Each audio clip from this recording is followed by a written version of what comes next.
Sinabi ng Panginoong makapangyarihan, tiyak na darating ang araw ng aking pagpaparusa. Magiging tulad ito ng nagliliyab na pugon. Parurusahan kong gaya ng pagsunog sa dayami ang lahat ng mayayabang at ang gumagawa ng masama. Magiging tulad sila ng sinunog na kahoy na walang natirang sanga o ugat. Pero kayong may paggalang sa akin ay ililigtas ko, gaya ng pagsikat ng araw na ang sinag nito ay nagbibigay ng kabutihan. At lulundag kayo sa tuwa, na parang mga guyang pinakawalan sa kulungan. Pagdating ng araw na isakatuparan ko na ang mga bagay na ito, lilipulin ninyo ang masasama na parang alikabok na tinatapakan. Sundin ninyo ang kautosang ibinigay ng aking lingkod na si Moises.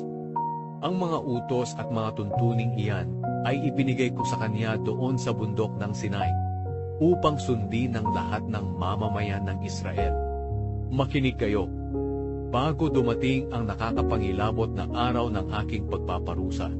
Isusugo ko sa inyo si Propeta Elias. Ibabalik niya ang magandang relasyon ng mga magulang at mga anak, upang pagdating ko ay hindi ko na isusumpa ang inyong bayan.